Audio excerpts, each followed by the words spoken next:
back again for part two of kind of a U.S. historical perspective. And this is 1960 to 1990.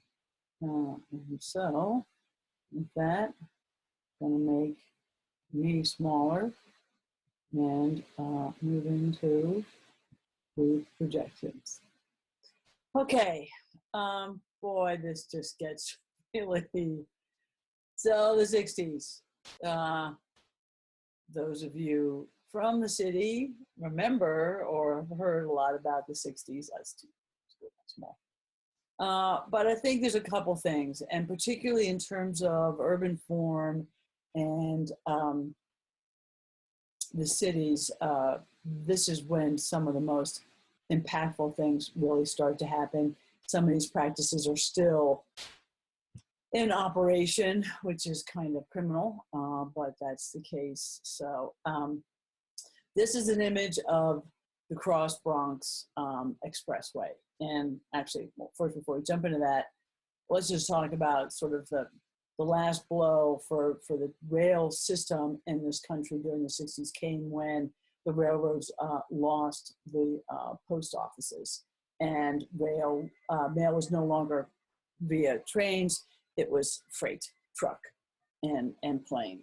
So that's the beginning of the end, or even not the beginning, but a big blow to trains. In terms of the power of the car and its ability to transform and really impact severely our inner city urban spaces, we're going to use New York City. As I said, the Cross Bronx Expressway, this is an image of it underway. So you can really see how we're taking a little tiny street and making this canyon, effectively, for those of you who have not been on the Cross Bronx Expressway, through the middle of the Bronx. This was part of Robert Moses's urban renewal project for New York City. This was seen as a great move forward. The expressway is now known to have been a factor in the extreme urban decay seen by the Bureau during the 1970s and 80s. So a lot of the impact that we're seeing of things that have happening in the 60s, definitely from a morphology standpoint, and the continued just gross decay of the U.S. inner cities, this is a great example. Again, cutting through the heart of South Bronx, it displaced thousands of residents as well as local businesses.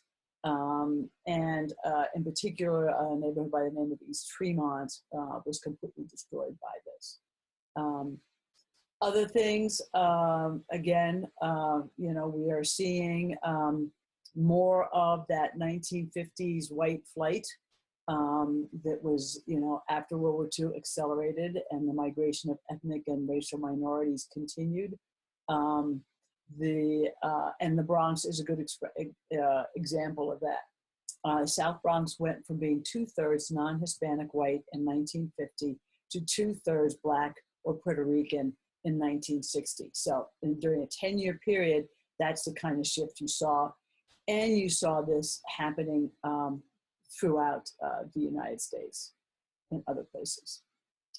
Here's an example of the final product, and you can really see how that's starting to happen. Other things comparable to that, Brooklyn Dodgers. So we start to see now regional destinations, such as sports teams leaving inner city areas, moving out into the suburbs, following this similar migration. So during this period, along comes really, so the 60s are seeing some just horrific moves. If I can put this down somewhere, it's not so obnoxious. Some horrific moves in the way of destroying inner city communities. But we start to see now social awareness around this. Jane Jacobs, for those of you hopefully do know her, she wrote the book in 1961, The Death and Life of Great American Cities. I know she's considered passe by lots of people now, but you guys should. This is a good read. And her push was to get back to mixed use and diversity, to get back to pedestrian-oriented focus, to look at street safety, and to look at a community of actors, people who are really engaged in their communities. So we are starting to see then an awareness that a lot of these moves that are autocentric, these racially motivated moves economically, are having just huge impacts in this. But her book was considered instrumental in turning opinion against Moses and rejecting some of the other moves that he was interested in. Another person, one of my heroes, Ian McHarg, and Ian wrote a book, Design with Nature. He also, in 1969, published a movie, Multiply and Subdue the Earth. I will put it into our module for you guys to look at. He was a landscape architect, faculty member at University of Pennsylvania, and really Design with Nature started this idea of sustainability and regenerative design through the influence of design with nature and the overlay. So we are, for the first time now, we are seeing in the preservation and the revitalization of urban areas the importance of an environmental movement. And that really is something that is starts to happen in the 60s and can wanes a little bit, and now certainly is coming back again with global warming and our green sustainability plans. So yes, so moving into the 70s, and we're going to kind of jump back and forth here between the 60s and 70s. There's a lot of different things that are going on during this time. Sticking me down here for a while. One, we do see, which is sort of strange, we see the Rail Passenger Service Act created to try to subsidize train and try to bring back inner city passenger trains. So in one aspect, the trains are on this downward spiral economically. They're not freight trains, those kinds of things are not, they're just not doing well. But there is this awareness that mass transportation is important. So we see the Urban Mass Transportation Act of 1970, and further see that extended in 1974 as this sort of Mass Transportation Assistance Act. Again, trying to find ways to fund and support this. And then we see the creation of Amtrak in terms of a federally funded inner city rail service, which is what we have today. So couple things that have been happening. There are some reactions to social awareness. So we have a period in the 60s and 70s of social awareness, and we have a period of environmental awareness. And they're both sort of on these parallel tracks in some ways. They are separate, and different individuals are actually kind of involved with these. The Black Panthers, they're put on trial. They're seen as terrorist organizations. But at the same time, we have whites in Lamar, South Carolina, who are attacking busloads of Negro children on their way to newly integrated schools. So there is this sort of tipping point of things that are going on. At the same time, in California, you've got Latino labor leader Cesar Chavez sentenced to jail in California for organizing a lettuce boycott. So very powerful sort of period in the US. Earth Day is created in 1970. Again, a lot of this turmoil that we saw going on in the 60s. April 22nd, 1970, 20 million Americans took to the streets. I'm not sure how many were on the streets this past weekend for the Women's March. I don't think we hit 20 million though. To demonstrate this idea of healthy, sustainable environments in sort of massive coast-to-coast rallies. So this is the beginning. Ironically, it's also a point where there seems to be a shift between those who are focused on environmental issues and those focused on social issues. And some people feel that this may have, that Earth Day, although did good things, also hurt in other ways in terms of inner city areas and this idea of environmental and social equity. We saw a huge bipartisans coming together with all of this, and it marks the beginning of the EPA.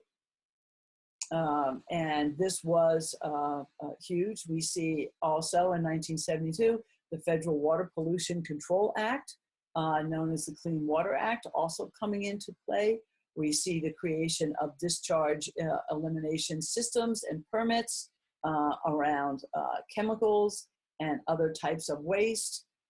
We also see in both 78 and then again in 83, our National Urban Runoff Program in 28 cities across the nation. So now our cities are really starting to look at this idea of a network of systems, and in particular looking at this idea of not just the transportation systems, but our runoff, our stormwater, our open space systems, and this will start to have an effect on the morphology of our cities. Oops, sorry.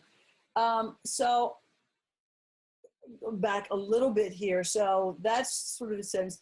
If we look back during those 60s, you know, it was an amazing period then, along with Jane Jacobs and fights against people like Robert Moses and some of those sorts of urban renewal projects that were very detrimental.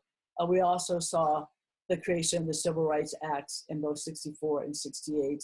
We saw the Voting Rights Act of 1965. And interestingly enough, and this is a little example of it, if you guys recall, in 1934, there was that creation of the Fair Housing Act.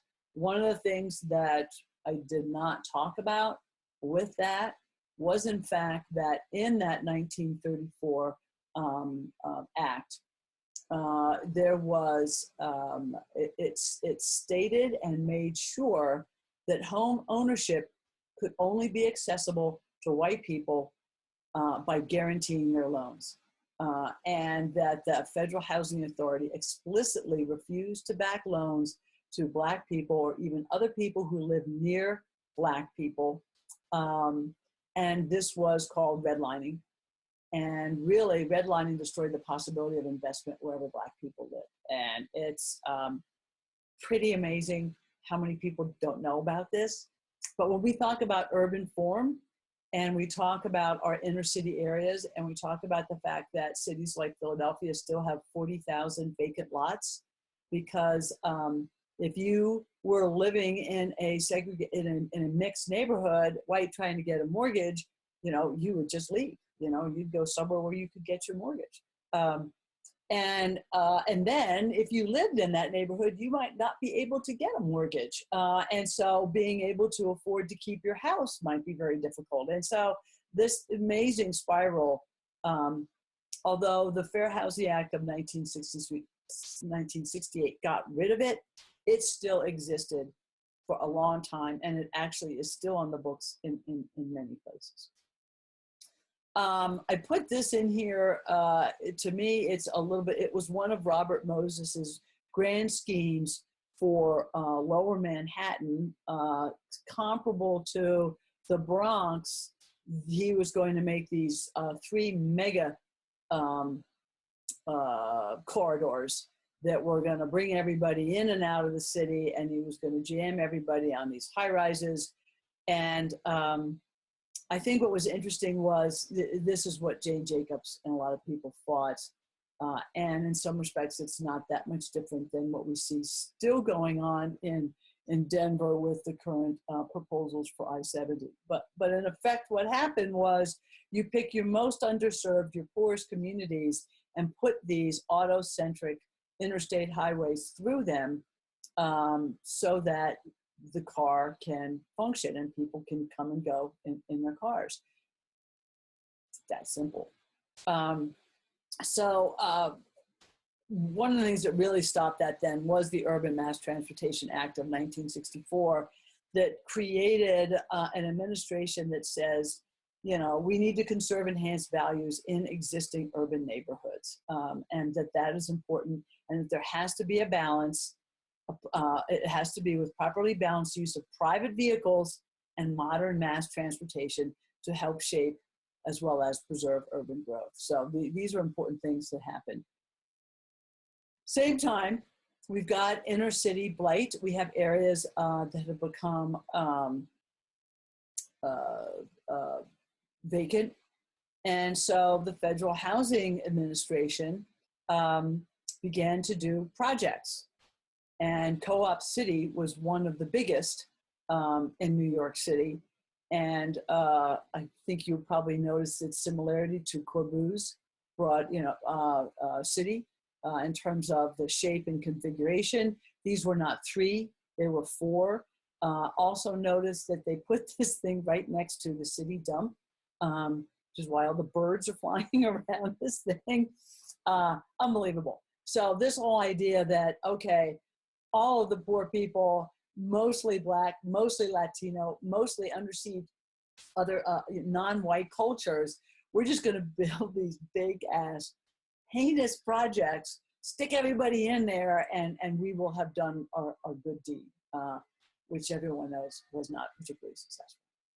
Anyway, I throw this one in here because by the end of the 70s, this was the Bronx. This is what happened to the communities on either side of the Cross Bronx Expressway. And this phrase, ladies and gentlemen, the Bronx is burning, was Howard Cosell during the 1977 World Series with the Yankees and the Dodgers. And there was just this burning, out of control fires of cars and this ravaged area, buildings on fire. It really was a low point for what was happening to our inner city areas. So along with that, it was also the end of Vietnam War. And I think overall, pretty much everyone said that there's no question that the army coming out of Vietnam was largely demoralized and lacked discipline. Everybody was demoralized, and the 70s were really tough in that respect. And so we're going to just go back a little bit, sorry about that, to this idea of the morphology. And so what was really, I could go on with all sorts of things in terms of the environmental and social injustices, but this Maxwell Street is a very quick, really good example of the shift. And I think also you will see in this what's starting to happen now in terms of coming around and what we'll be looking at in terms of community engaged design. So this is Maxwell Street, Chicago. It was known as an cultural melting pot. Immigrants coming to Chicago, this is where everybody went. And it was a very vibrant street, outdoor marketplace, pretty phenomenal. Here's an example in terms of that street, sorry about that. Here's an example of that street morphology from the 1870s on to 26. Again, city blocks, residential in scale. The red arrow, that is where the street vendors continue to build and continue to be there, and actually started to spill out into other side streets. One of the things that then we see starting to happen is that when the Chicago River was straightened, we start to see railroad tracks being added along the eastern edge of it, and it's starting to truncate the city block or the city market by 2 city blocks. And this continues. We then see the Dan Ryan Expressway, again, 1967. So this is still part of, sorry, I'm not sure why I keep doing that. This is still part of that expansion of highways and taking them through the poorest, most underserved neighborhoods. But you can see here in terms of this figure ground, in 1957, it really just breaks it off completely. And then what you start to see in those large blocks, University of Chicago is starting to expand, and it's going to start to expand, as do most universities in those poor, underserved communities who can't fight those bigger universities from expanding. And then by the time 1966 comes around, you see basically any semblance of that original urban infrastructure and that residential pedestrian scale is gone. So that's really where we are. The 70s are marking really this amazing just sort of destruction of a pedestrian-oriented communities. The cars are ruling. And so out of that, we do start to see people like Leon Krier. And so we start to see, again, similar that we saw back in the 20s and 30s, what are new visions for urban life, and what does that look like? So Leon Krier really was the beginning of sort of thinking about and looking back in our European cities, looking at the neighborhood quarters, looking about how they're defined by artisan industries, and looking at how their pedestrian-oriented transportation infrastructure occurs. And so he is the one, not Peter Calthorpe, not Andreas Duany or Elizabeth Platter-Zyberg, who came up with this idea of the quarter-mile walk or the 10-minute walk, and that really wants to start to drive our morphologies around a more human, more social, friendly community. So all of a sudden, this is starting to happen. So if we start to look just at this idea of morphologies, then during that period, we see this jump, and we see in the 80s then the creation of new urbanism. I know all you guys know new urbanism, so I'm not going to spend a lot of time on it. But the Congress for New Urbanism in 1993, when that was created, really supported the idea, again, not unlike what we saw Jane Jacobs asking for. In fact, it's almost exactly the same. Wonder where they got it. Mixed use, diversity, pedestrian-oriented, sustainable, smart growth. Ironically, Seaside was touted as the example, which is kind of a problem because Seaside is a wealthy second home community in Florida. But it was a visionary in terms of the developer to come up with this, and really did start to drive a lot of people. So, you know, is this new? Not really. I mean, this is one of the reasons why I think it's important for all of you to think about what has transpired before. I look at Seaside and I see a lot of what I saw in, you know, Olmsted. I see a lot in the old train and historic communities around rail all across the country. So there really isn't anything new. It's about how we think about these things and bring them back together again. How do we balance experience and people and systems with economics? So that's something important, I think, for you guys to really sort of think about how that all fits together. 80s and 90s, you know, then there's Calthorpe at the same time. He's taking Krier's ideas and creating the pedestrian pocketbook. You know, this really starts to kind of launch, again, it's the 10-minute quarter-mile walk. It's pedestrian friendly, and it starts to look at transit-oriented development. And it is pretty interesting because the Congress of New Urbanism, what it's been able to do, maybe even more so than what we're seeing sustainability and green infrastructure doing right now, it was able to codify rules for national adoption. It is not place-based in terms of environment. And that way it's kind of an architect's dream in that it's purely about sort of this social built environment and what works best for people, and not necessarily taking into account climate or some other nuances that make each community and each place in the country different. But it was able to be adopted nationally because of the way they codified the rules towards this. Um, and so that's an important aspect of it. What were those? So one thing we have new urbanism, and sort of out of that now comes the transit-oriented development, because if you look back at that project, you know, major development and commercial in the center, not unlike Corbu's ideas. Here's our main transit line coming in and out, bringing people in. People live on the outskirts. There you go. So it moves then into this idea of transit-oriented development, which looks at, you know, how do you start to create pedestrian-friendly communities that then use transit. So we see a whole shift back to the streetcar concept, the whole way back to light rail or whatever that might is, to back to that pendulum swinging back away from the car. Place your commercial, housing, jobs, civic uses within walking distance of transit stops. Create pedestrian-friendly street networks that directly connect to local destinations. Let's move me back up here. Provide a mix of housing types, densities, and costs, which they have not done very good at, particularly on the economic side. This is a great idea. We don't see it a lot. And new urbanists have been slammed for not doing that a lot.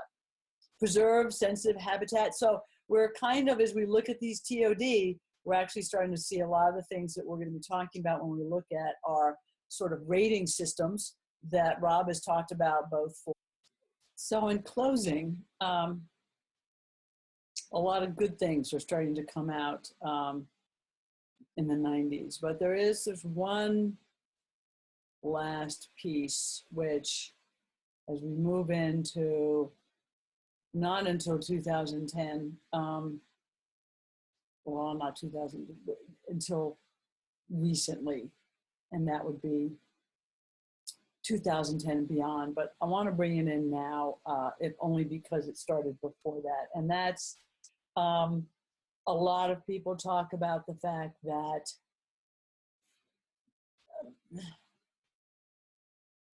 the Jim Crow and this country's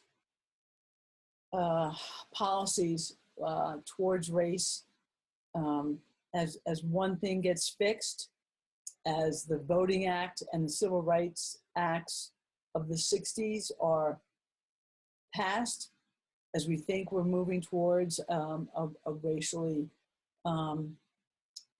empathetic community, and we're moving away from a lot of the discrimination.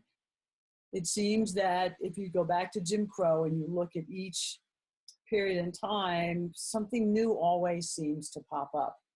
And so when Reagan came into office, that new thing that popped up was what everyone called the war on drugs.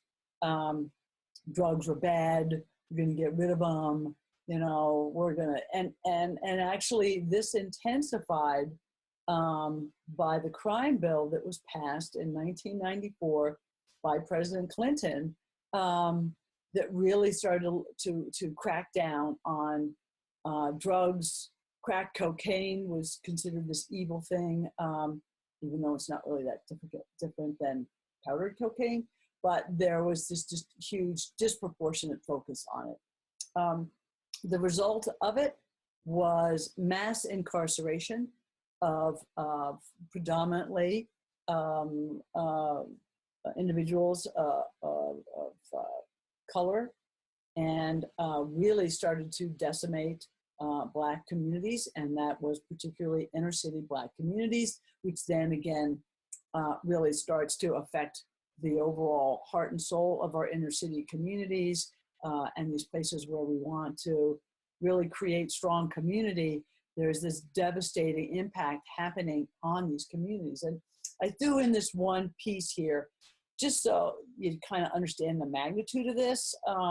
And there's a lot about mass incarceration, and as you know, on our, the idea of us coming up with a big idea, the MacArthur Foundation actually includes mass incarceration as one of its global issues, even though the US is without a doubt the worst by just like ridiculous numbers. But imagine a sentencing ratio between 100 and 1. For every one sentencing for powdered cocaine, there are 100 for crack cocaine. And the thing that's important about that is use across those different demographics is exactly the same. Use is exactly the same. So you got 101 to 100 to 1 ratio difference for something where drugs are being used across the board the same by both groups. So we're gonna not end on that. We're gonna end on this idea of systems and empathy. And this is out of your reading for this week. But I think what's really great about it is, and as we get into looking at sustainable design and looking at the evolution of sustainable design, in terms of its coming together of people, place, experience, and sustainability. This idea of places with high levels of systems or highly functioning systems, and places with high empathy towards each other tend to be the most enjoyable and sustainable environments to live in within our inner city areas. So I leave you guys with that. I think it's going to be enjoyable. Take a look at the reading. It is a good read, and looking forward to seeing people's thoughts on what defines sustainability. And feel free to throw anything in the mix that we haven't been talking about. Thank you, and later.